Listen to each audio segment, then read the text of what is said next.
Olha você aqui falando. Essa é a minha oportunidade.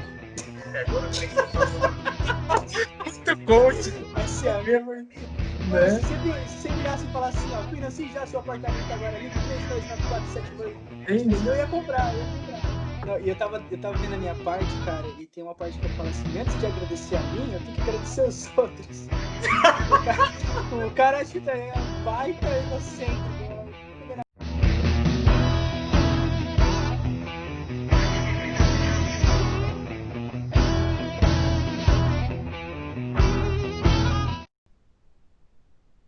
Bom dia, boa tarde, boa noite para você que está desse lado da tela. E quem vos fala aqui é o Gabriel Toy, com mais um vídeo. E hoje o convidado do nosso quadro Conversa Comigo é uma pessoa que é muito especial para mim, é o meu irmão, que eu considero um irmão de vida, que está comigo, sei lá, acho que desde os 14 anos de idade e até hoje a gente continua firme e forte na amizade. Ele morando em Campinas, eu aqui em Olímpia, mas a amizade continua. Estou aqui hoje com o João Victor Fernandes. Beleza, João? Olá, e aí, Gabriel, como é que você tá? Muito tempo, hein? Desde eu acho que 15, 14, por aí, né?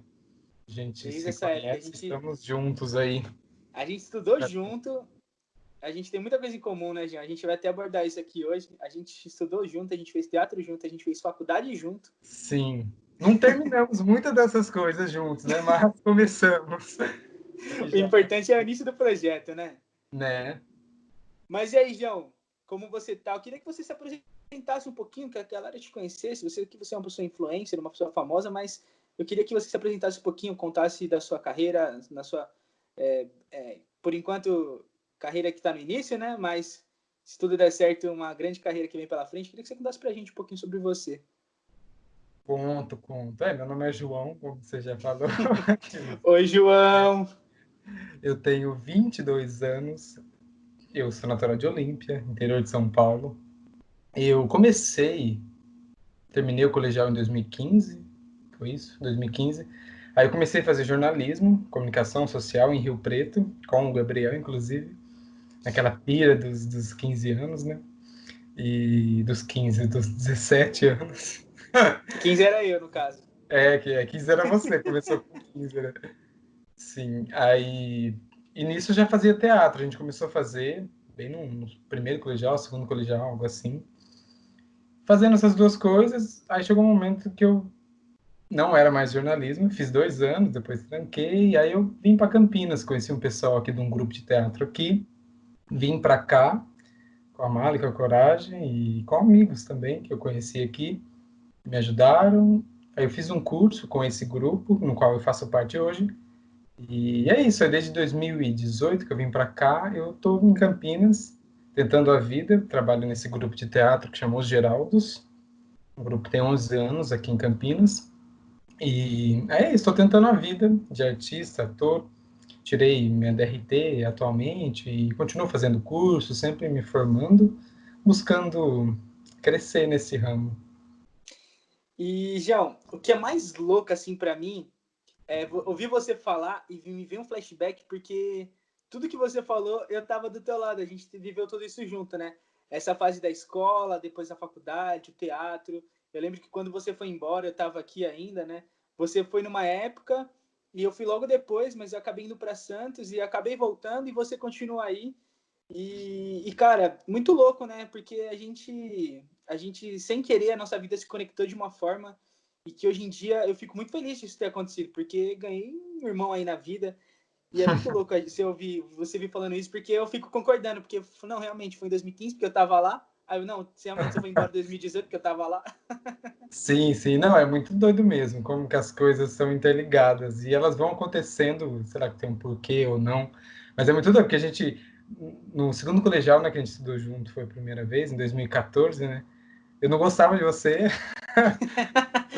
todo playboyzinho vindo do Guarujá e tal, aquela coisa. Sotaque estralando. Estralando e tal. Eu falei, meu, não sei não, esse cara é meio estranho. Mas eu lembro que a gente começou a conversar, foi quando fizemos uma sketchzinha com o Luiz na biblioteca, grande Luiz do Reis Neves. E foi lá que começou, né? A gente começou a fazer teatro, fizemos o Foi. curso aí, foi Eu indo, né? lembro, eu lembro até hoje, a gente estava na aula E aí chegou o Genival e o Luiz convidando as pessoas que tinham interesse, porque era para fazer uma peça, uma coisa bem simples, para os professores, porque era dia dos professores, se eu não me engano. Isso. E a gente fez um conto bem legal. E é muito louco, porque você falou que você não gostava de mim, e eu também não gostava muito de você, não, nessa época. Porque eu lembro que, assim, como era difícil para mim essa mudança, e eu já estava até acostumado a mudar de escola, não era nem questão disso, era questão da minha fase que eu estava vivendo. Eu tinha acabado de começar o meu primeiro namoro, e eu deixei ela no Guarujá e eu vim para Olímpia, né? Não tinha nem como, 13 anos de idade, 14 nas costas.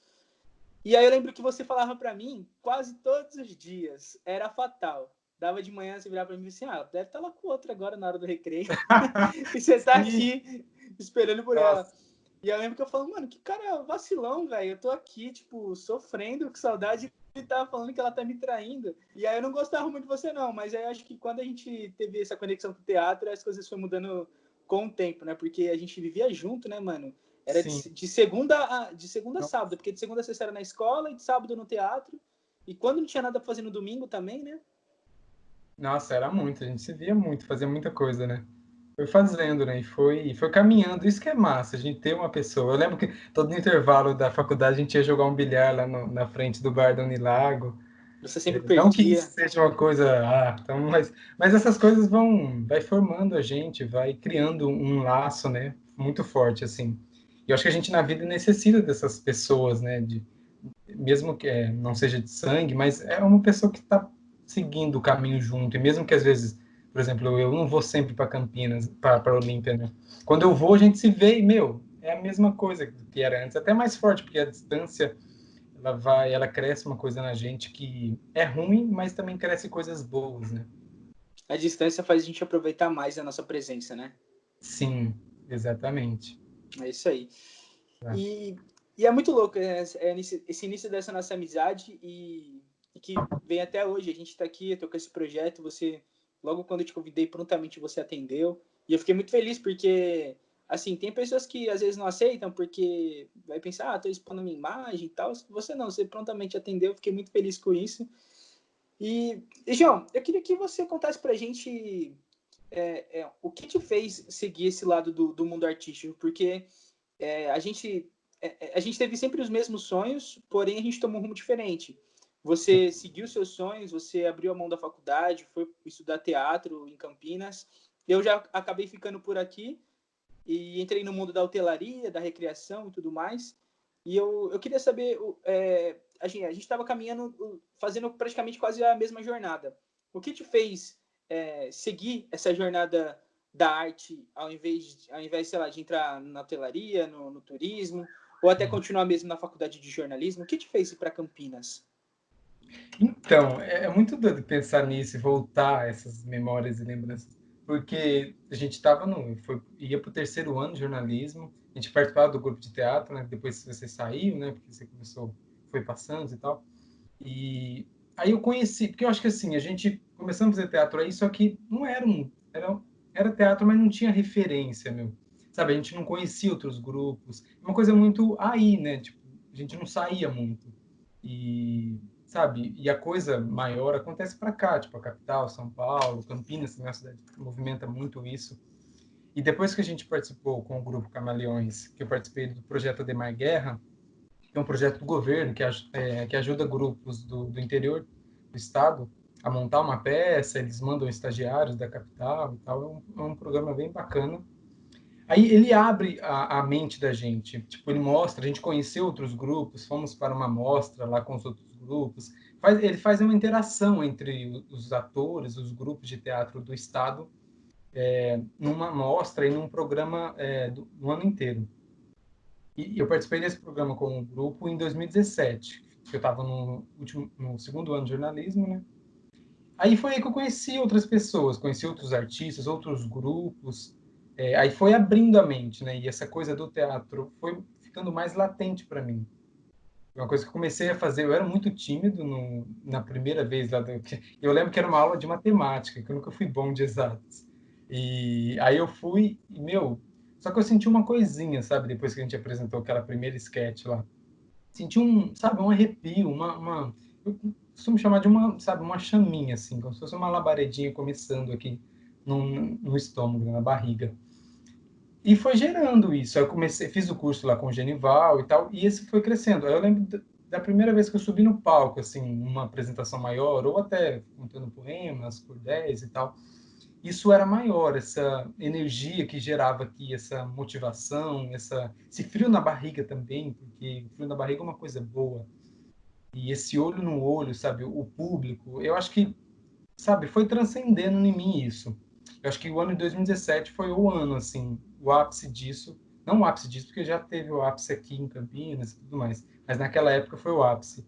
E que eu conheci outros grupos e, meu, ficou latente isso em mim. Eu falei, putz, eu preciso ir em busca disso. Aceitei que o jornalismo não era para agora, pode até ser para frente, enfim. Mas naquele momento não era. Eu falei, meu, preciso ir em busca disso, responder essas perguntas, porque foi me gerando perguntas e questões, eu queria lidar com isso, mas não dava para lidar aí em Olímpia, sabe? Eu precisava crescer e fazer outros cursos e continuar nesse caminho, nessa formação, em busca, acho que, do que eu quero fazer nessas perguntas e respostas que a vida vem nos pondo. E aí eu vim para cá, eu conheci o Grupo Geraldos aqui, eles tinham um curso muito bacana o ano inteiro, e fazia um programa de estágio também, bem bacana. Aí foi o que eu fiz. Eu vim para conhecer, fiquei em 2018 aqui, fiquei o ano inteiro centrado nisso para conhecer esse mundo, e foi para mim foi transformador assim, foi demais, cara. E depois que eu entrei nisso, eu entrei para o grupo, não difícil sair, mas eu também não quero sair, porque é uma coisa que, meu, foi gerando eu me sinto bem, sabe? Buscando isso, é uma coisa nunca imaginaria que estaria fazendo. Eu acho muito difícil sair de uma cidade pequena, ir para uma outra e tentar a vida. É um processo muito difícil, mas é necessário, porque a gente precisa crescer. Aí foi isso, eu vim para cá, uma coisa louca, assim, conheci o pessoal do grupo, fui entrando cada vez mais, e hoje eu estou no grupo, tomo conta aprendi uma área no teatro, que também demanda muita coisa, que é a área da técnica, de luz e de som, e hoje eu tomo conta dessa área do grupo. A gente toma conta de um teatro aqui em Campinas, Espaço Tal, que é um belo espaço, e, meu, eu aprendi fui conhecendo o mundo, assim, eu acho que a gente conhece um outro mundo. É uma massa, né? Uma cidade longe, assim, da capital, das outras cidades, conhece o que tem ali, né? E, meu, quando eu saí, velho, foi demais, assim, tá sendo demais até hoje. E é isso, não sei se eu E respondi a pergunta, eu posso variar muito, mas não, veja se... não, foi. Ficou legal, ficou legal. E, João, o maluco que você estava falando sobre essa labareda que acendeu nesse dia do trabalho que a gente fez para os professores, essa apresentação, e o mais louco é que eu me identifico muito com isso, porque realmente aconteceu. Minha primeira experiência com teatro também foi nesse dia, e depois de lá eu fiquei apaixonado. Eu queria palco, eu queria estar ensaiando, eu queria estar fazendo os exercícios de teatro para concentração, para tudo. Porque eu acho que isso daí não é nem só para o artista, mas assim para o ser humano, né? Para a vida, para a gente se desenvolver, aprender a conversar com as pessoas, aprender a olhar no olho das pessoas enquanto a gente está falando, porque isso é muito importante, né? E Sim, o mais louco de tudo é a gente trazer para o mundo, para o cenário de hoje em dia, porque todo mundo sabe que quando a gente vai fazer teatro, a gente vai sempre pensar no topo, né? A gente vai pensar que a gente um dia vai chegar e vai fazer uma peça com teatro lotado, que a gente vai rodar o Brasil, quiçá o mundo também fazendo essa peça, mas a gente sabe que a realidade no começo é um pouco diferente. E talvez é até um pouco assustador você olhar tudo isso de uma vez e falar assim, nossa, não são só flores, né, como eu imaginava. E o projeto da iniciação teatral que a gente fez junto me mostrou muito isso, essa parte desse convívio, dessa construção que é a família que é o elenco ali, né? Essa construção de família que é feita, que tem as rotinas de ensaio, as cobranças, porque você termina a sua cena e você quer que a gente passe para a próxima, mas eu não terminei a minha ainda de decorar, e aí fica naquela coisa, naquela discussão, que vira no final tudo uma família, porque quando tudo fica, o projeto fica pronto, fica tudo bonito. E eu queria saber de você, João, o seguinte, hoje em dia dá para se viver de teatro, porque assim, antigamente as pessoas elas não tinham essa tecnologia, o mundo era mais analógico, então assim, talvez o teatro era mais valorizado, e hoje em dia a gente vê com a internet, com o celular, as pessoas saem cada vez menos de casa. Você acha que ainda dá para viver do teatro hoje em dia, no cenário atual, não o cenário atual do corona, mas o cenário atual da tecnologia? Então, é difícil. Eu acho que é complicado, porque assim, quando eu estava aí, a gente tem uma cabeça, tipo, a referência que a gente tem é muito de TV, né? Cinema, essa coisa, não conhece o teatro em si, né? O que é o teatro de palco, como é feito, sabe? Essas coisas. A gente não tinha, a gente viu quantas peças que foi em Olímpia, na época que a gente fazia teatro aí. Tipo, uma, se foi, né? É muito pouco. Então, quando eu saí daqui, tipo, tinha outra cabeça, outra coisa, sabe? Outro vislumbrando, eu fui vislumbrando outra coisa. Quando eu cheguei aqui, eu conheci o real do teatro. Porque aí eu tinha uma coisa de TV, de cinema, sabe? Nossa, eu quero ficar famoso nessa coisa, né? E a gente até pensa nisso, mas hoje não penso mais, porque eu conheci o real do teatro, o valor que ele tem, o caráter de formação dele de pessoa, sabe? Como pessoa mesmo. E só que, ao mesmo tempo que ele é tão formador, é tão incrível, transcendental, ele é miserável. É uma profissão que é muito mais difícil de viver, assim. E estando aqui, Campinas é uma cidade que tem a Unicamp, né? Que tem as cênicas na Unicamp. Então tem muitos atores, muitos artistas que moram aqui.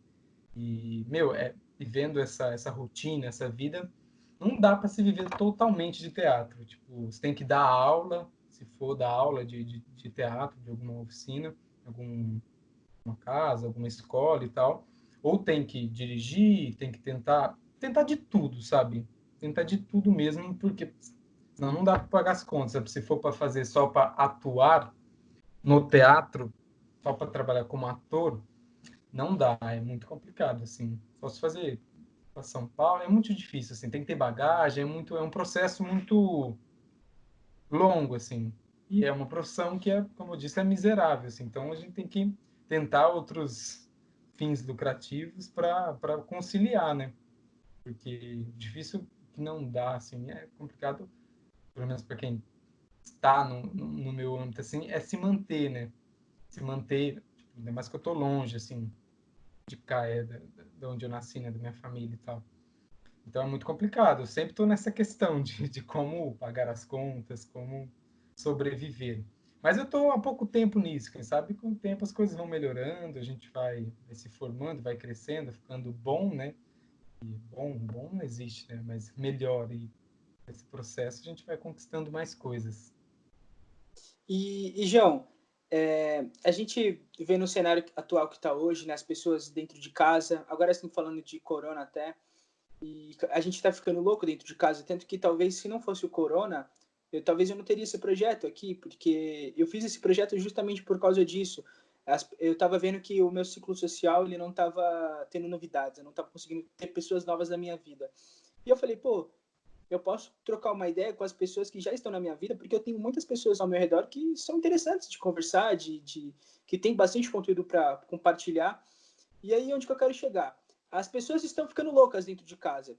Você acha que pode ser uma sobrevida até para o teatro, essa coisa que aconteceu? Porque talvez depois que tudo isso passar, as pessoas queiram sair e talvez elas entendam mais um pouquinho do valor que tem nas artes cênicas e até talvez até para o cinema brasileiro também, que as pessoas consumam mais o produto ao vivo do que em tela, em HD. Essa seria mais essa pergunta mesmo. Se você acha que depois que tudo isso passar, que as coisas voltarem a se normalizar, provavelmente vai demorar um tempo ainda, mas depois que tudo isso passar, você acha que talvez possa ser uma sobrevida pro teatro? Quase que não sai. De tudo isso que aconteceu? É complicado, porque eu acho que tem dois lados aí. Pode ser muito bom isso, né, que a gente está passando. Também pode ser muito ruim. Depende de como a gente vai, a classe. Eu acho que a classe está reagindo muito bem, está fazendo coisas, tem coisas surgindo em meio a essa pandemia.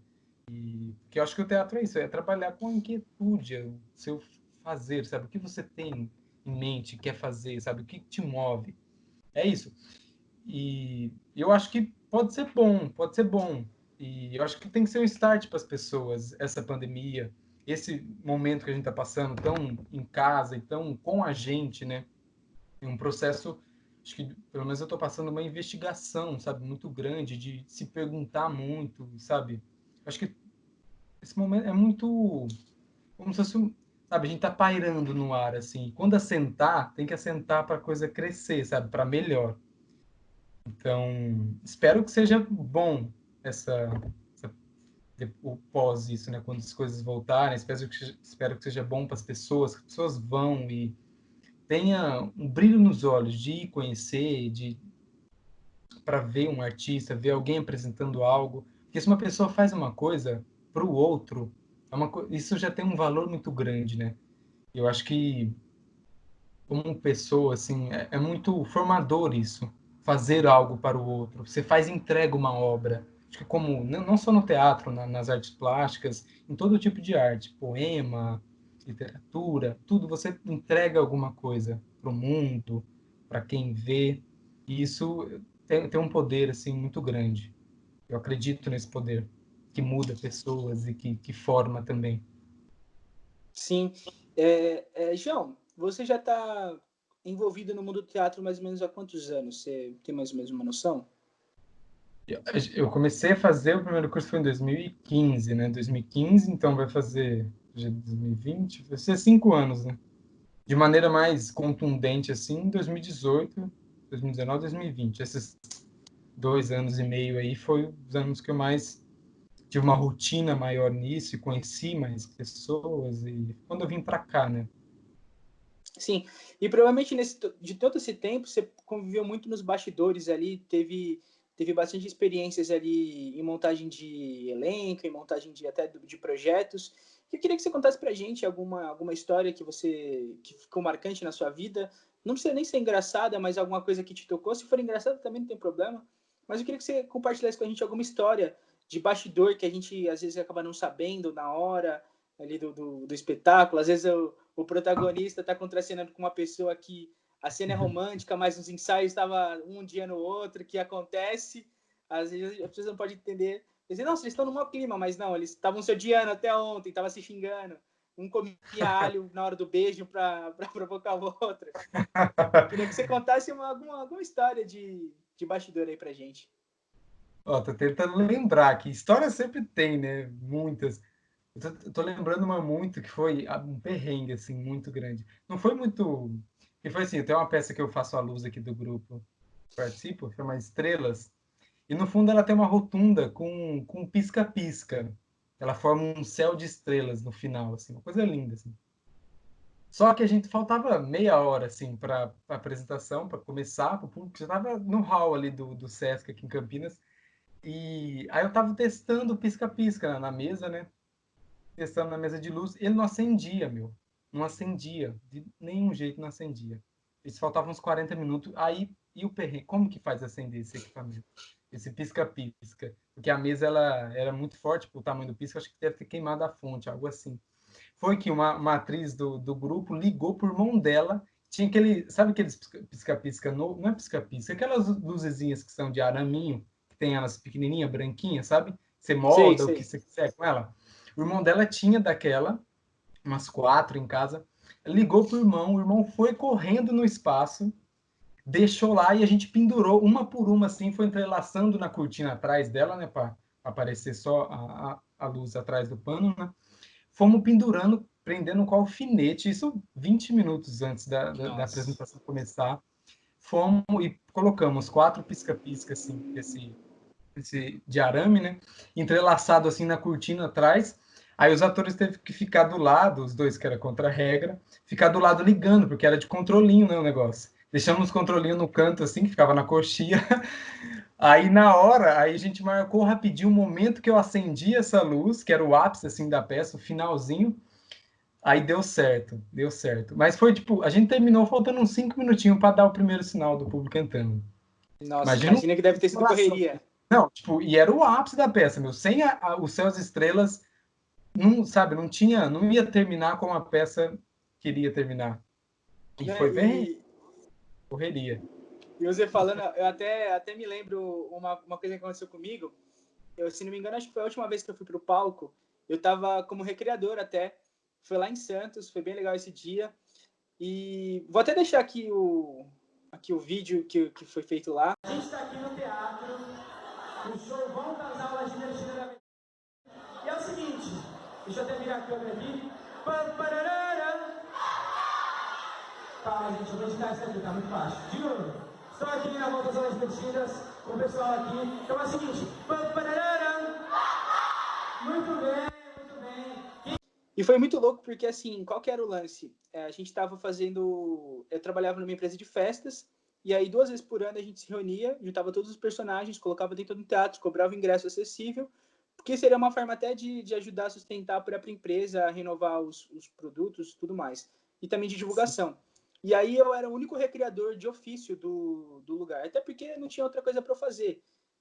Porque a empresa se vendia festa, temas de princesa com príncipe, chegava eu. Falar que eu nunca fiz nada, eu fiz um mal uma vez, mas foi terrível. Eu tive o corpo todo pintado por lápis de olho, horrível. Sim, o resultado ficou bom, mas o processo foi doloroso. E eu lembro que eu tava em palco, eu tava lá, e era para ficar 30 minutos em palco, era dia das crianças. E aí eu tinha uns presentes lá para entregar, então eu chamava as crianças no palco, fazia uma atividadezinha com elas e entregava o presente de participação. Só que aconteceu um problema, porque eu sairia, como eu abriria o espetáculo, depois eu iria sair e entraria o Mickey e a Minnie para fazer uma apresentação de dança, depois começaria os outros personagens. No primeiro bloco era princesas e príncipes, e no segundo seria heróis, né, e heroínas. Uhum. E aí eu lembro que eu tava lá, tipo, tinha acabado, já tava encerrando, aí chegou o dono da empresa e virou pra mim e falou assim: Toy, pelo amor de Deus, a gente não sabe onde tá a cabeça da Minnie, pelo amor de Deus. Enrola o povo aí, vai enrolando, a gente tá procurando. Meu Deus do céu, e eu não tinha preparado nada, porque eu ia fazer 2 entradas, essa era a primeira entrada, aí durante essa troca de ato das princesas pros heróis, eu entraria, faria uma recreação adulta e encerraria minha participação. Que eu falei, mano, o que eu vou fazer? E comecei a inventar, e o que era 20, 30 minutos para ficar no palco virou 1h20, e o show estava marcado para as 3, já era 4h30, e as mães lá, polvorosas, tipo, e o show começa. Cadê? Só que como eu tava dando prêmio para as crianças estavam adorando, porque eu não tava repetindo ninguém, então eu dei prêmio para mais de quase 50 crianças ali, durante 1 hora, e eu ia chamando, até que finalmente essa cabeça apareceu, surgiu essa cabeça de algum lugar, aí entreguei, começou o show, aconteceu tudo certo, mas, tipo, na hora que eu fiquei ali, eu falei, eu não posso chegar pra galera e falar assim, pera aí rapidinho, gente, vamos dar uma pausa aqui, que a gente não tá achando a cabeça da Minnie. Se alguém vir por aí, traz pra gente. Aí não Teve uma que aconteceu comigo também, que eu lembrei, foi quando no curso aqui que eu fiz em Campinas, a gente fazia uma apresentação de finalização, né? A gente montou o Beijo no Asfalto, do Nelson Rodrigues. Eu fazia o delegado, que ele entrava primeiro, assim, a primeira cena era com ele. Aí, só sei que a gente mandou fazer numa marcenaria um palquinho, uns 20 centímetros, assim, uns 10 centímetros de altura, de rodas, né? Esse palquinho quadrado e tal, e ele girava entre o palco, assim, e formava várias cenas dentro do palco. Aí eu entrava, tinha uma cadeira em cima desse palquinho, eu entrava na penumbra, assim, tudo escuro, ia caminhando na diagonal, e tinha que sentar na cadeira em cima desse palquinho. Só que, era numa penumbra. Todos os elementos para dar errado, né? Eu não via nada. Eu usava um sapatão que eu comprei num brechó aqui em Campinas. Sapatão, sabe, fazia um barulhão assim, que era para fazer aquele mistério, né? Aquele silêncio, assim, olhando. Dava só para ver minha sombra, assim. Só que eu não enxergava nada. Aí eu fui, assim, no que eu fui devagarinho, eu fui tentando sentir cadê? Quando começa esse palquinho, né? Aí eu fui tentando sentir ele, aí não deu tempo de eu achar ele assim, eu fui tentar subir, pisei em falso assim e caí de joelho. Nossa. Só que isso na penumbra. E minha sombra lá no fundo, que tava um pouco assim, sabe? Ela se desfez, porque eu caí assim, aí no que eu fui caçando, imagina no escuro eu fazendo isso. E o povo, a peça já tinha começado. Eu fazendo assim, caçando, cadê essa cadeira? Achei a cadeira. No que eu sentei, foi muito louco, porque eu sentei, puf, acendeu a luz. Começou a cena. Foi isso, nossa, foi pra mim, sabe, eu fui naquele mistério, o público tava num mistério, eu falei, quem que é esse cara entrando, essa coisa, nesse barulho, desse homem pisando no chão aí, e eu cadê esse barulho? Aí, eu fiquei, mas consegui achar a cadeira e acendeu.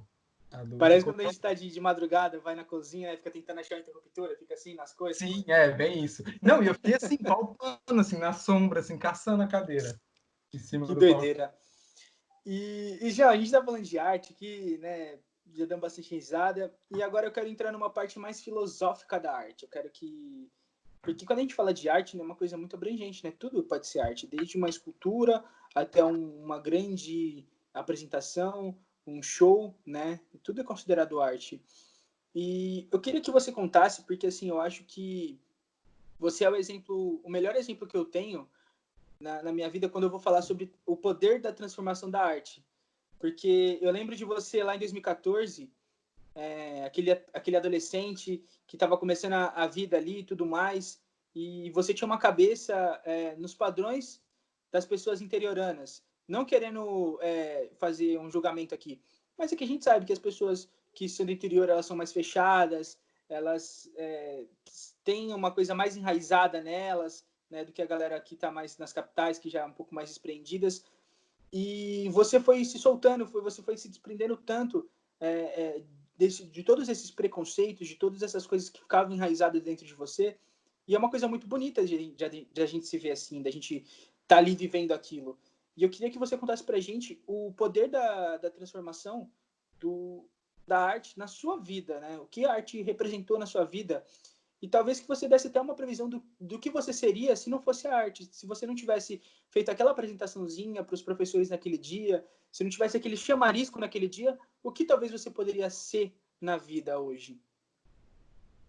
O que eu poderia ser, eu acho difícil pensar isso, eu não consigo vislumbrar, assim. Eu acho, é porque assim, não sei, eu, como eu cresci no interior, numa cidade pequena, a gente cresce destinado a uma coisa, parece, sabe? É aquela mesma coisa, termina a escola, faz uma faculdade, fica ali, sabe?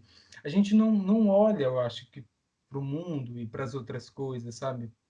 E a gente não tem a consciência disso. Eu também não tinha consciência disso quando estava aí. Fui tendo depois. E eu acho que o teatro, para mim, ele me transformou numa forma de me conhecer, sabe? Eu acho que essa chaminha que eu senti lá no começo, nada mais era do que, tipo, sabe, conheça-se, conheça esse João, sabe? Experimente também as outras coisas, vai, porque a gente vai crescendo, a gente vai gerando camadas, a sociedade nos põe camadas, assim, defesas, e a gente vai crescendo, essas coisas vão sobrepondo o que a gente é. E eu acho que a arte nada mais é do que tirar essas camadas. Seja na arte plástica, você fazer um desenho, aquilo que está na tua cabeça, sabe? Tirar aquilo de onde você está pensando, aquela loucura que você pensou, sabe? Na imagem que veio na sua cabeça. Seja num poema que você escreveu, sabe? Uma coisa, um sentimento seu, uma coisa abstrata também. Eu acho que o ponto transformador da arte é esse, não sei, ao meu ver, é tirar essas camadas, essas defesas, tudo isso que a sociedade nos impõe, que as pessoas nos impõem, que a gente vai crescendo, né, meu, numa coisa familiar, não só familiar, mas acho que do mundo, né, do país, da região, do lugar, isso afeta muito também nisso, né? Então a gente vai criando essas camadas e, sei lá, no meu caso, o teatro foi, não tinha, e olha que eu não tinha consciência disso, acho que não tem como ter, né? Só quando a gente passa por uma transformação dessa, por algo assim que a gente tenha consciência disso.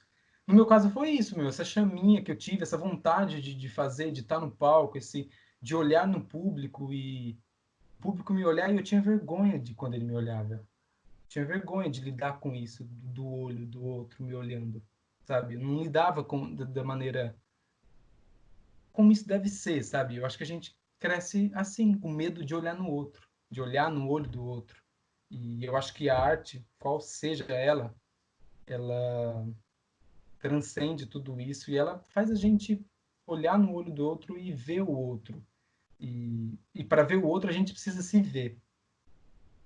Então, eu acho que, não sei se eu viajei muito, mas eu acho que a arte Não, para mim é não. isso, é libertador, é uma coisa muito grande, assim, que ela começa na gente. É uma coisa bem filosófica, né? E ela também é bem peculiar porque em cada pessoa talvez tenha uma ação diferente, né? Porque eu acho que a arte ela pega o que você precisa melhorar dentro de você ou o que você está necessitando de mais urgente e ela coloca isso como prioridade, né? Talvez em outras pessoas não, por exemplo, quem não tem esses problemas enraizados dentro da gente, tudo mais, talvez a arte não tenha esse efeito nela, mas tenha um outro tipo de efeito que talvez não tenha com a gente também, né? Isso que é o mais louco de tudo. E agora eu quero te provocar. Quero fazer uma pergunta provocativa. Que é o seguinte, eu queria que você, na verdade, não é uma pergunta, é mais uma frase, eu queria que você comentasse ela. Porque é fatal. Toda vez que a gente fala que faz teatro, no caso, mais a figura masculina mesmo, que faz o teatro, que tá ali, sempre vem aquele engraçadinho e fala assim: ah, você faz teatro? E se tiver que beijar homem, você vai beijar? Então agora é o seu momento, João, o seu espaço. Você vai poder refletir sobre isso e mostrar para as pessoas que, antes de sermos homens e mulheres, somos seres humanos. E quando a gente está em cena, a gente não é o João, não é o Gabriel que está em cena, é o personagem. E se precisar, se tiver na fala ali, se precisar fazer, tem que ser feito, porque é a história que está ali. Se você contar uma história de uma pessoa que tem um romance homossexual, tem que ter ali uma menção dita, né? E a gente não está entrando em nenhum tipo de questão em relação a isso, mas eu digo mais esse comentário que é feito e que a Criar um gente tem que ser. preconceito, né, nisso. Exatamente, a gente sempre tem que ficar quebrando, explicando e falando. Agora eu quero que você fale de uma maneira geral para as pessoas que estão assistindo isso. O que você acha sobre esse tipo de comentário? Eu acho muito vazio um comentário desse. Eu acho que é como tudo, sei lá, esses movimentos que estão agora crescendo e as coisas latentes, é uma coisa boba, porque nada mais é do que a gente é ser humano. E o humano, ele não tem, na raiz, ele que é o sexo, né? Ele vem depois e, sei lá, uma pessoa vir com uma pergunta para mim, assim, eu penso que, cara, tem uma coisa muito mais grande do que isso, do que o simples beijar alguém. Eu posso só beijar uma pessoa, mesmo que seja em cena ou na vida, isso é só um beijo, ou não. Vai da maneira do que a gente vê aquilo, sente aquilo. Então, eu acho que, para mim, uma pergunta hoje em dia, parece assim, não tenho nenhuma questão com isso, mas eu acho que no começo eu tinha, assim, a gente tem. É Mas hoje eu inevitável, não né? tenho, é inevitável. Hoje eu não tenho, eu acho que o trabalho do ator é isso, é se entregar a algo, a uma obra, a uma coisa maior. E a partir de ser instrumento daquilo e a partir daquilo montar alguma coisa e apresentar, né? Eu acho que a apresentação é o final disso, mas acho que se ter que beijar, meu, pode ser a situação que for, como for, não tem questão. Tem uma coisa maior que está em jogo, sabe? Sei, ao meu ver isso. E aquela coisa, né? Você passa tanto tempo com aquela pessoa, com aquele cara que seja, que não tem como ter nenhum tipo de cunho sexual, né? Até quando é o contrário, até quando o ator tem que beijar uma atriz, e por mais linda que ela seja, é feito tantas vezes, é posto de uma forma tão descontextualizada do ser humano ali, da pessoa que está ali por trás, que não tem como uma pessoa sentir prazer em fazer uma cena, tanto masculina quanto feminina, porque não é você que está ali naquele momento. E se você sentir prazer ou não sentir, você sentir, sei lá, talvez um receio de fazer, talvez você não esteja pronto ainda para fazer aquele tipo de cena, porque você não entendeu qual que é a mensagem que você está passando. E se você não entende a mensagem que você está passando, não tem como você passar a mensagem para as outras pessoas também, né? Sim, sim. Mas eu acho, Gabriel, que tem que sentir, sabe? Você tem que se entregar ali, tem que ser você, meu. Não sei, uma coisa que eu. Tem uma frase que um amigo meu, Douglas Novaes, me disse quando eu cheguei aqui em Campinas, que ele é coordenador do grupo Geraldes. Ele falou assim, ele falava no curso essa frase: não se forma um ator sem se reformar um homem. Essa frase, assim, eu carrego ela na minha vida, assim, eu acho que resume essa busca minha no teatro, na arte, como artista. Se resume a isso, ao ato de se reformar. De se reformar e está cada vez mudando, meu. Porque o que é a gente? O que você pode ser agora, você pode mudar, não ser totalmente diferente amanhã. E tá tudo bem, você não precisa ser oprimido por isso. Eu acho que a vida, ela é muito maior do que tudo isso, sabe? Esses julgamentos que a sociedade impõe, essas coisas, essas bobeiras, sabe? Tipo, de beijar um outro homem em cena, ou uma mulher beijar uma mulher em cena, sabe? Eu acho que a gente tem que se entregar a essas coisas e, meu, tirar essas questões. E se tiver essas questões, que responda essas questões pra gente, sabe? Não É, sei se responde. eu acho que a pergunta, quando alguém te faz esse tipo de pergunta, eu acho que você tem que responder até com uma outra pergunta, né? Virar para a pessoa e falar assim, por que isso está te incomodando? Isso vai te incomodar de alguma Você tem forma? Você vê vontade isso? disso, né? Porque, tipo, não sei, se a pessoa me perguntou isso, eu falo, não, então você tem uma curiosidade para isso. E se você vê, Exatamente. chegou a pensar isso, meu, você tem alguma questão nisso. Tipo, meu, se liberte Você disso. vai me tratar diferente por causa disso? Porque É, se você for me tratar diferente, você tem que tratar diferente muitos ídolos do mundo da arte que tá por aí, porque isso acontece, né? Isso tá é natural, é normal isso acontecer, né? sim, sim.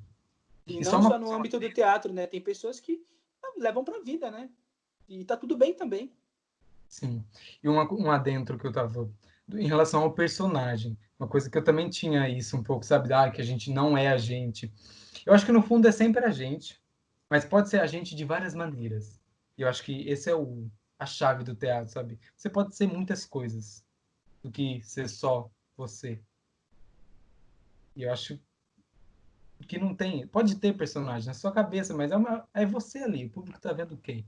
Tá vendo você no final das contas.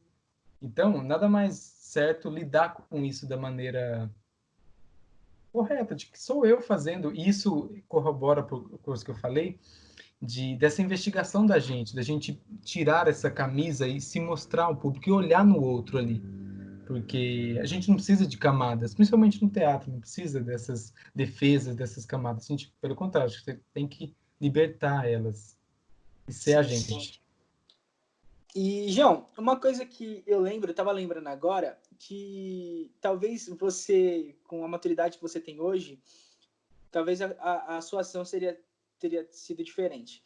Porque eu lembro que quando a gente estava fazendo a montagem do Pequeno Príncipe, eu ficava muito bolado contigo, porque quando a gente ia apresentar, você fazia com aliança, porque você na época você estava num relacionamento e você não tirava aquela aliança por nada. Eu falava assim, mano, você não é o João que tá ali, não é o João que namora. Você tá fazendo o homem de negócios, ele não tem uma mulher, ele não tem uma aliança, não tem um motivo para ter aquilo ali na mão. E Sim, talvez quando as pessoas olhem, pode até ser um gatilho para lembrar que você é uma pessoa, que não é um personagem que está ali. E hoje, depois de tudo que você viveu, você tiraria a sua aliança para fazer a peça? mas absolutamente eu tiraria. Até hoje eu não uso mais aliança por conta disso. Brincadeira, não, também não. Para um trauma na vida. Né? Traumas insondáveis. Não, mas é bem o que você falou, meu, gente. Eu mudei muito, acho que de lá para cá, sou outra pessoa e não vejo o porquê, né, de usar uma aliança na apresentação. Mas eu usei lá, mas a gente muda, né? Não, eu só queria deixar registrado para lembrar que eu estava certo. Sim, sim. Não, eu lembro disso, meu. Você pegou numa coisa Brincadeira, né? Brincadeira, brincadeira. muito doida isso, né? A gente tem que sempre entender e respeitar o tempo de cada um, né? Porque talvez o que eu vejo que seja uma coisa óbvia para mim não é uma coisa óbvia para você, tanto que na época não foi. E tanto que você Sim, fez com a aliança e assim, na época eu ficava muito indignado, mas depois eu entendi, eu fui com o passar do tempo entendendo e falei assim, não, pera, ele tá no processo dele ainda, ele tá maturando. Talvez lá na frente ele entenda. E realmente hoje você pôde realmente deixar isso claro, que você entendeu, não que você estava completamente errado. Não, é que cada um tem o seu tempo e a gente tem que respeitar o tempo de cada um e é natural. Uma hora ia isso chegar porque você ia ver que é só mais um objeto que simboliza, né? Um objeto talvez até mais comercial, porque não vai é, ser aquilo que vai te fazer estar preso, ligado a uma pessoa, né? Porque tem pessoas que não usam nada e são mais fiéis do que as que usam, né? sim, é. Então, Uma coisa da cabeça da gente de cresce, acha que é bobeira, né? É detalhe, né? Mas não usaria mais hoje. eu acho que eu também. Eu acho que eu não usaria, talvez, nem no sentido pessoal mesmo. Eu acho que é uma coisa que mais te rotula do que realmente está ali para ter um significado. Eu acho que hoje em dia, na minha concepção, a aliança não é uma coisa essencial. Já foi essa época que eu pensava em fazer o pedido de namoro com aliança e tudo bonitinho. Se tiver, a gente usa, mas não é aquela coisa que a gente fica tipo, meu Deus, Não é ai uma meu Deus, minha aliança e tal. coisa maior, né? É muito maior, é muito melhor você ter dentro de você do que fora. Sim, agora tem uma questão para você também, que eu lembrei Fica à aqui. vontade, fica à vontade. Se fosse hoje, assim, você usaria uma peruca loira no Pequeno Príncipe? Eu tinha que fazer essa pergunta. Eu vou mostrar pro pessoal o porquê dessa pergunta. Está aqui na tela já. Cara, eu acho que não. Eu acho que talvez hoje entenderam mais o que é o processo. Eu acho que eu deixaria meu cabelo crescer, porque a gente teve 9 meses de montagem, então acho que seria um bom tempo ali. E é justamente o que a gente estava falando, né? Sobre essa coisa do ligar o pessoal com o artístico. Sim. E naquela época eu tinha necessidade de manter um visual pessoal para mim. Eu achava que eu tinha que ter aquilo. E eu não entendia que um ator, ele nada mais que é um instrumento dentro de uma composição, né? Então eu naquela época tinha que ter esse entendimento. Mas como eu era jovem, mais jovem do que hoje, né? Eu ainda não tinha isso na minha cabeça. E talvez eu acho que hoje eu deixaria meu cabelo crescer e faria o processo de pintar sem problema algum, me entregaria ao personagem. Ou não precisa pintar. Quem que, sei lá, só porque no livro ele tá loiro, porque no Príncipe ele precisa ser loiro, sabe? Também E pode essa fazer uma questão, né? releitura, né? Não precisa. Até porque o Pequeno Príncipe o famoso é francês, né? E a gente tava fazendo em português a peça, a gente não tá fazendo em francês. Sim, não. Mas eu entendo, tipo, sem julgamentos lá a gente era outra. Não, a gente tava bem maturo também na nossa vida. Talvez hoje, eu acho não, tenho certeza que a minha atuação seria completamente diferente. Eu acho que seria até mais madura no sentido de entrega ao personagem. Nesse sentido, de realmente a gente fazer entender por que a gente está fazendo aquilo. Eu acho que eu comecei. Porque, na verdade, né? Se a gente for lembrar, eu fui o Pequeno Príncipe, mas não era para eu ser o Pequeno Príncipe. A gente estava fazendo o processo de montagem, tinha um outro ator escalado para ser o Pequeno Príncipe e eu era a segunda opção. Estava ali stand-by porque na época a gente não tinha o acendedor para a peça, que era o William, ele não tinha entrado ainda no projeto. E a princípio ia ser só o acendedor, ia ter uma entrada ali de uns 4 minutos e ia sair. E para mim tava bom. Só que aí o ator que ia fazer o Pequeno Príncipe, ele acabou saindo do projeto e aí sobrou esse papel para mim. E aí, como todo mundo já estava encaixado, estava eu meio que ali sambando, foi quase uma oportunidade de negócio, praticamente. E aí acabei fazendo Pequeno Príncipe. Doideira, né? Sim, eu lembro disso. Mas foi bom, um bom começo, eu diria, para isso. E agora eu queria que a gente assistisse aqui um vídeo. Você já tá no jeito aí para você também? Tá, Aí vamos assistir esse vídeo e depois a gente comentar um pouquinho sobre ele. Pode ser? pode ser. Beleza, então. Vamos dar play. 22, 22, 6, 28. Não tenho tempo para acender de novo. 26, 5, 31. Ufa. São 501.622.731. 500 milhões de quê? Hein? Ainda está aí? 501 milhões aí. Eu não tenho, mas... Eu não tenho... Nossa. Continua. Eu não sei mais. Eu tenho tanto trabalho, eu sou um jeito sério. Não me preocupo com futilidades. 2 e 5, 7. 500 milhões de quê? Há 54 anos, habito esse planeta. Só fui incomodado 3 vezes. A primeira foi há 22 anos, por um besouro que veio não sei de onde. Fazia um barulho terrível. Cometi 4 erros na soma.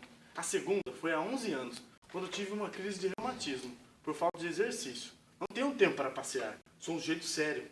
Não posso perder tempo com besteiras. A terceira é esta agora. Portanto, eu dizia, 501 milhões. Milhões de quê? Milhões, essas coisinhas Levanta. que se vê às vezes no Agora céu. pode levantar. Moscas? Não, essas coisas que brilham. Vagalumes. Também não. Mano do céu, não consigo ver mais.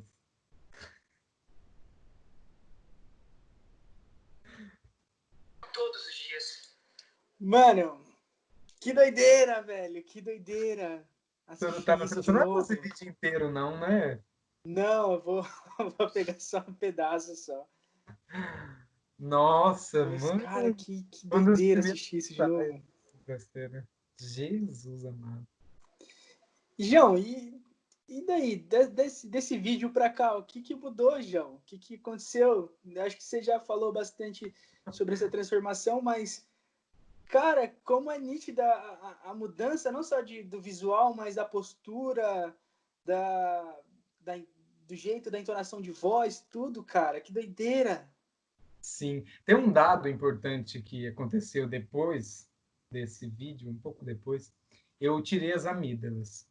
Então, minha voz teve uma projeção diferente, a dicção mudou, sabe? Do que tá aquela coisa ali que eu recuso-me a comentar.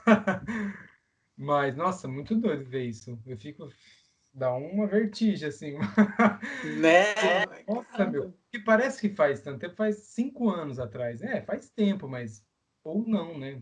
Depende do quanto é o tempo, né, pra gente.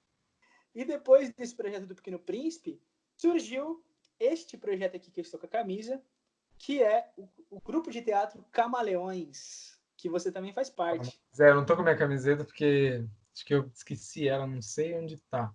Mas Camaleões está aqui, tá? Muito louco, né? A gente tentou dar um segmento no mundo do teatro, mas infelizmente, né, a gente Sim. Não, o soube que é nome eu acho difícil. fantástico, assim, até hoje, assim. Difícil achar o nome de um grupo, assim, então. Eu acho que a gente tinha tudo para estourar, assim, mas infelizmente a falta de apoio, né? E todo mundo adolescente ali, ninguém tinha uma autonomia direta. Talvez o único, acho que se não me engano, era o Igor que tinha um carro, que seria um meio de acesso para a gente ir, mas a gente era em 11 no processo inteiro, né? Sim. Então era bem difícil da gente ter continuidade. E aí vocês tiveram um projeto Burundanga, né? Que era a peça que vocês fizeram, apresentaram na praça. Eu já, nesse momento, eu já não estava no Sim. Camalhões, eu já tinha me mudado para Santos e já não fazia mais parte, mas eu assisti a peça, a finalização dela, e que, por sinal, muito boa a sua atuação. Novamente, você e o Igor ali em cena tinham uma sintonia que era absurda, cara. Eu ficava impressionado. Eu falava, mano, eles estão muito bem, a sincronia, e foi tudo tão bem feito, sabe, que me fez. Eu senti muito orgulho. Porque eu levo para as pessoas, tipo, dando risada em volta, eu falo assim, cara, eu fiz parte desse projeto, eu tava ali no início, eu dei sugestão do nome, eu faço parte daquilo e era muito legal, cara. Sim. É, então, foi 2017, né? Isso que a gente. E acabou o Pequeno Príncipe, a gente denominou o grupo como o Grupo Camaleões, né? Aí poucas pessoas continuou, né? A gente ficou com 6 pessoas, eu acho, é. 6 pessoas, o Igor, o William, a Melissa, o Sérgio, depois entrou a Fernanda e a Mariana. Ficamos em 6. A gente entrou no Ademar Guerra, né? Que é o programa de qualificação em artes do governo. Aí foi onde a gente montou o Burundanga durante o ano 2017. Foi um ano que, para mim, assim, particularmente, foi muito bom e muito caótico também, porque eu fiz o tiro de guerra, alistamento obrigatório, o ano inteiro. E também fiz faculdade e também montei a peça, trabalhava numa rádio aí em Olímpia. Foi um ano assim do caos na vida, assim. Mas foi um belo ano, assim. Sou grato a 2017. E aí a gente montou o Burundanga. Foi muito legal. Nossa, a gente recebeu um orientador de São Paulo, Douglas Vendramini, chamava. Um cara muito bacana, assim. A gente montou uma coisa bem, uma comediona que a gente queria montar, do Luiz Alberto de Abreu, sabe? Aquela coisa escrachada, assim. A gente gostava, né? Gosta ainda da comédia, dessa coisa brasileira. Normal, né? É, Veia cômica, né? E João, pra gente começar a finalizar nossa entrevista, eu queria que você contasse um pouquinho sobre as dificuldades de passar por uma quarentena, por uma pandemia, vivendo de arte. Porque você está em São Paulo, aí na capital, você está em Paulínia, né, mais precisamente falando, próximo de Campinas, aqui na cidade do lado. e assim, a sua maior fonte de renda hoje é a arte, né? É o teatro. Você trabalha com isso, você quer manter isso para sua vida. E como está sendo para você viver tudo isso que está acontecendo? Porque assim, a quarentena nada mais é do que ficar em casa, isolamento social, isolamento corporal, que é importante. E você está ligado diretamente numa área que o presencial é importante, né? Não dá para a gente fazer uma live de uma peça, até porque você tem bastante pessoas envolvidas na produção dessa peça e acaba sendo até uma coisa meio perigosa e no momento também talvez não seja essencial. E como é para você passar por isso, cara? Eu fico pensando assim, tipo, deve ser uma doideira, né? angustiante a palavra assim, mas é muito mais que angustiante. Nossa, para mim, no caso, é muito. A gente estava montando com um grupo aqui em Campinas, que a gente passou num edital do SESI, de montagens inéditas. Estava montando uma peça e ia estrear dia 8 de maio, em Itapetininga, cidade próxima daqui. Tava tudo pronto já, faltava um mês para a peça para a gente estrear. Já tava figurino, cenário, tudo pronto. Uma peça dirigida por um dos maiores diretores do país, que é o Gabriel Vilela. Vocês que assistirem essa coisa, dá uma gugada aí nele para vocês verem os espetáculos dele, fenomenais. E, meu, e a gente parou, teve que parar, o SESI parou tudo e aí fica nessa estagnação, né, meu? Ainda mais eu que tomo conta, eu sou técnico do teatro que o grupo administra, e o movimento financeiro que eu tinha era mais ali, de locações, e que eu ganhava alguma coisa, de apresentações, de técnica de luz que eu fazia de algum espetáculo, e parou tudo, né, meu? Parou, e eu me sinto difícil, assim, de falar o que é esse momento, né? Muito triste, assim, de parar essas coisas e viver tudo isso. Mas, ao mesmo tempo, a gente não tem o que fazer, né? Acho que, pelo contrário, a gente tem que achar coisas para fazer em casa e buscar coisas, né? Ainda mais como artista, porque a gente fica inquieto, né? A gente fica caçando coisas, precisa fazer coisas, né? Porque senão a gente fica guardando tudo na cabeça, guardando. A gente precisa tirar essas coisas, né? Tirar as coisas da gente. Elas são do mundo também, não só da gente. Então é bem É, complicado, assim. é bem triste, né, a gente ver tudo isso que está acontecendo e como isso tem um impacto muito grande na vida das pessoas, e não só das pessoas que já têm uma condição estabelecida, mas aquelas pessoas que estão começando na vida também, né? Porque você só não é só um ator, né?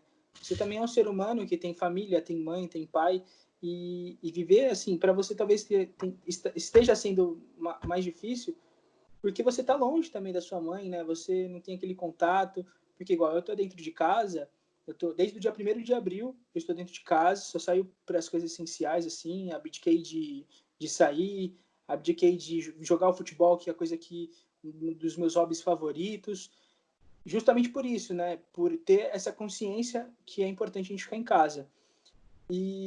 Cara, você tá longe de todo mundo, assim, você tá com a sua namorada aí, mas assim, sua mãe está aqui, como está sendo esse contato, esse convívio digital, né, entre a família? Difícil também. É que no começo da quarentena eu fui para aí, antes de saber que ia virar uma quarentena, eu fui para Olímpia, né? Fiquei uns 10 dias, 15 dias aí. Então, já que eu tava um tempo sem ir, tinha ido no carnaval.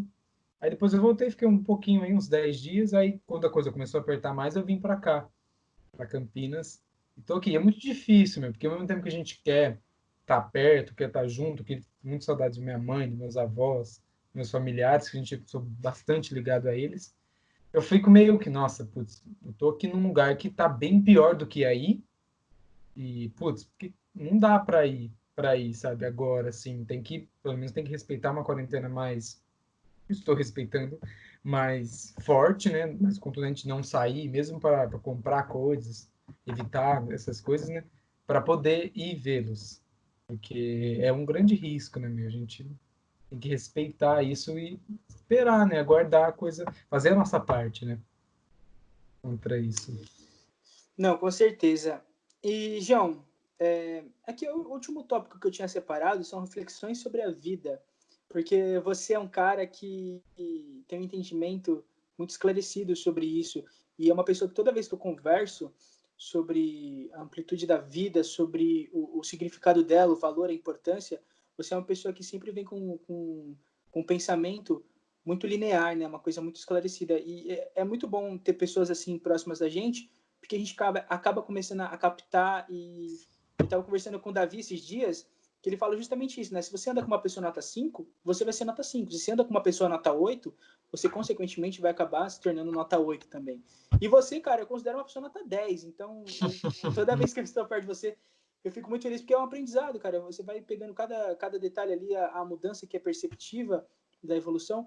E eu queria justamente que você sei lá, você aí fica livre, se você quiser de forma mais filosófica, uma forma mais utópica, até uma coisa mais real. Eu queria que você falasse sobre a importância da vida, sabe, cara? Sobre como que é louco isso, né? A gente viver esse instante que é a nossa vida, né? Porque 40 anos, 50 anos pra gente é uma eternidade, mas pro planeta Terra são apenas, sei lá, mais alguns percalços ali, mais algum tempo. E como a gente faz pra gente viver isso aqui e ter uma significância para isso, sabe? E eu queria que você, sei lá, viajasse agora na resposta, que não é nenhuma pergunta também para você responder direito, é tudo meio louco também, é bem aberto. Eu queria que você falasse um pouquinho mais sobre essa coisa da vida, de vê-la de uma forma mais passional, sabe? Uma coisa mais viva, mais cheia de emoções. Olha, difícil isso, né? Olha, até queria ver que eu tô na frente de alguns livros aqui, eu quero ler, então, umas coisinhas uns livros que eu tava lendo, mas é muito difícil isso da vida. Eu tenho assistido uma série, posso falar muitas coisas agora, né? Eu vou viajar, então. Fica à vontade, agora é o momento teu. Eu tenho visto uma série chamada Dark, da Netflix. Uma série que fala disso, do tempo. O que é esse tempo, né? O desencadeamento de tudo isso, e ela lida com isso. O Enredo, uma das melhores séries que eu já vi, assim. E ela faz isso com a gente, ela tira a gente do chão e fala, putz, caramba, gera essas questões, essas perguntas, sabe, que a gente muitas vezes não tem resposta. Ou às vezes a gente acredita em respostas que pessoas responderam pra gente, e às vezes não precisa ser essa resposta, sabe? Então, não sei, o lance da vida, eu gosto muito da vida, tô aqui, né, vivendo, porque eu gosto muito do concreto, da areia, sabe? Eu tava lendo, gosto de folhear Manuel de Barros, é um cara que fala muito disso, porque eu acho que a gente tem uma ligação muito grande com isso, com a natureza, com a terra, porque eu acho que a gente veio disso, a gente é matéria também, como a natureza é matéria, sabe? Acho que as coisas estão interligadas, a gente está interligado nisso, e isso corre na gente também, sabe? A mesma veia que corre na árvore, que não é igual a da gente, mas ela corre como a da gente. E eu acho que a gente tem uma ligação muito grande com isso. Muitas vezes a gente abdica dessa ligação ou não está ligado, ou não percebe, né, disso, dessa ligação com a natureza e a potência que isso tem. A gente sentar num lugar aberto e olhar a paisagem, olhar uma árvore, olhar o horizonte. Eu vejo muito valor nisso, nessas coisas, no simples que tem isso e na potência dela, sabe? Eu acho que isso eu busco sempre ler alguma coisa quando não estou bem, quando tem alguma questão assim que está me pegando, alguma coisa, sentar assim, se assentar e acalmar, assim, porque eu acho que está ligado à natureza. Eu acho que ela faz isso na gente. Que a gente vai vivendo uma coisa louca, né? A rotina e tudo mais faz a gente esquecer as coisas, deixar de dar importância às coisas, sabe? Importância é um abraço, importância é um simples olhar, é um obrigado, a um agradecer, a um olhar no outro e falar bom dia, sabe? Essas coisas simples, assim, que elas parecem tão simples que a gente não faz, sabe? A gente vai esquecendo, e quando faz, fala, porra, isso tem um valor tão grande, por que a gente não faz mais isso? E uma coisa que eu busco sempre, isso, de estar com as pessoas que eu amo e de estar com a natureza, o concreto, sabe? Sentir uma terra, assim, pisar no chão descalço, olhar uma árvore, parar um pouco e respirar o ar que passa pela gente. E sobre o ar, eu acho que o ar é uma metáfora da vida, porque as coisas, ele só passa, tudo só vai passar por você, porque uma hora ele vai passar tanto que ele vai estar longe, a sua vida vai ter acabado.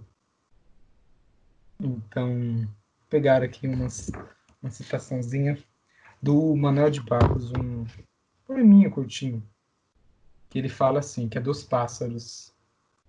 Aí tá entre aspas, olhos enraizados de sol. Ainda que seu corpo permanecesse ardendo, o amor o destruiria.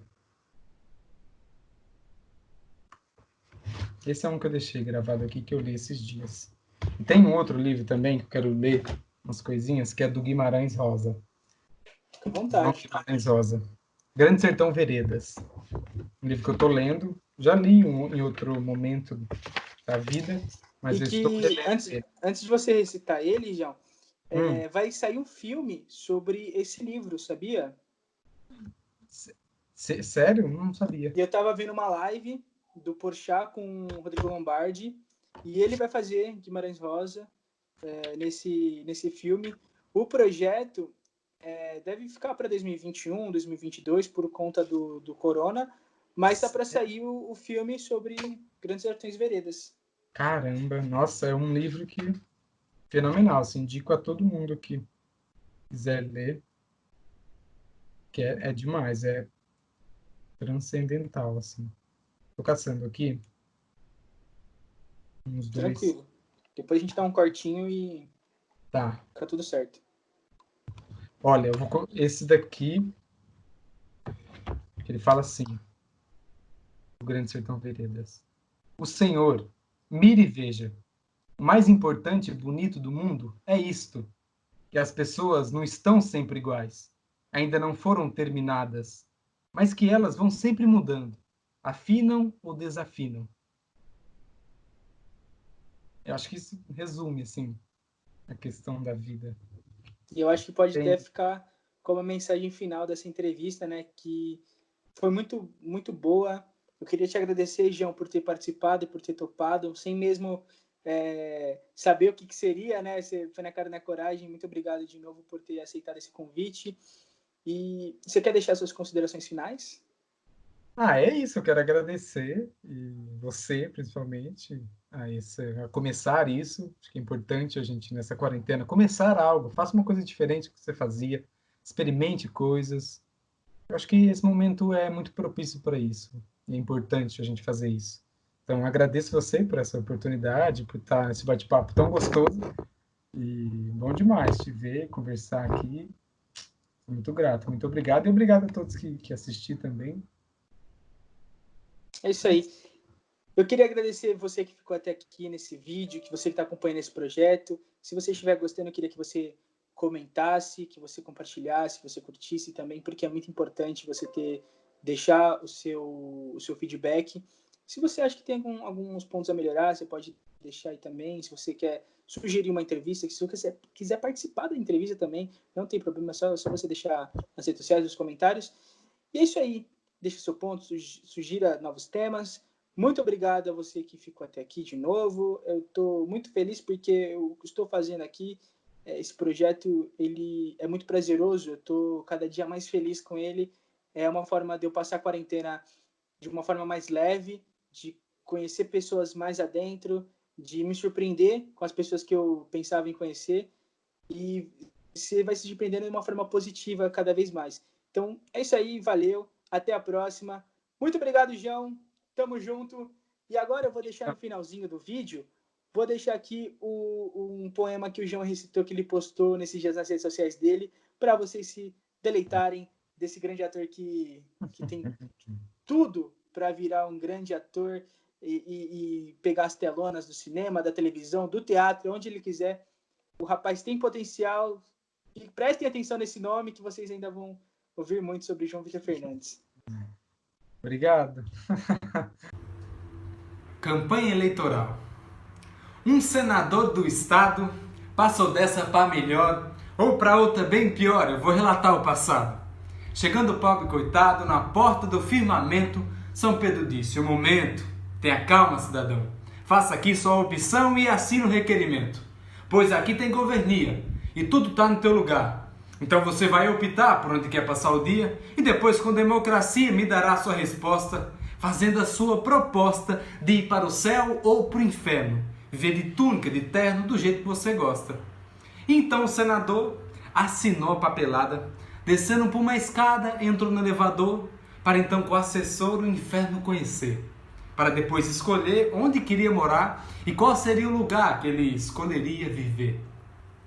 E no inferno ele viu um campo todo gramado, verdinho, bem arrumado, como um que tem no Brasil.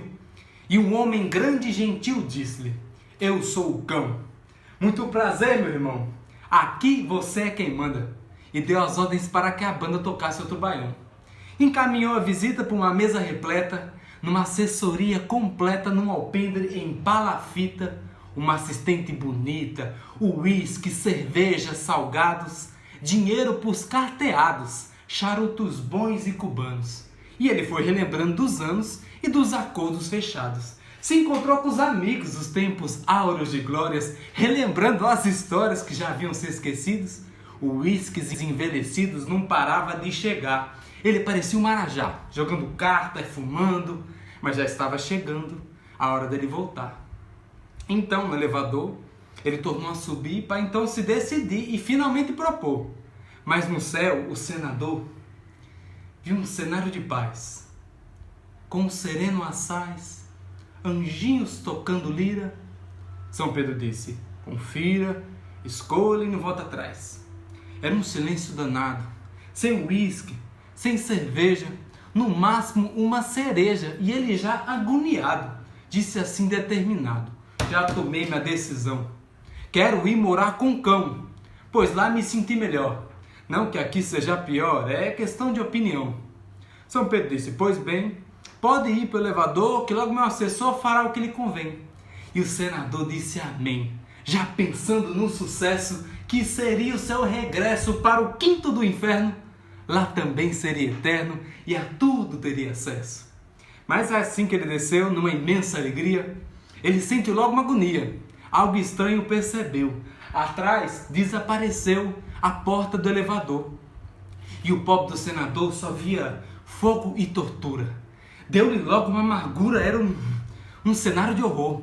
E nisso ia passando um cão. Deu-lhe uma chibatada, sorrida e engargalhada, remexendo um caldeirão. E empurrou-lhe um ferrão, deixando a testa ferida. E ele, puto da vida, disse: rapaz, sou eu, o senador, você esqueceu? Cadê aquela colhida? Eu peguei o bonde errado ou o caba se atrapalhou e pra cá me mandou? Deve ter se enganado. Meu lugar é no gramado, jogando carta e fumando. Eu não estou lhe cobrando, foi você que ofereceu. E o uísque se esqueceu? Eu devo estar delirando? E o diabo a sorrir disse: sejas bem-vindo, pois o que estás me pedindo eu não vou poder cumprir. Porque quando estivestes aqui, naquela ocasião, não era outra coisa não, mas também não me leve a mal. Foi campanha eleitoral e eu ganhei a eleição.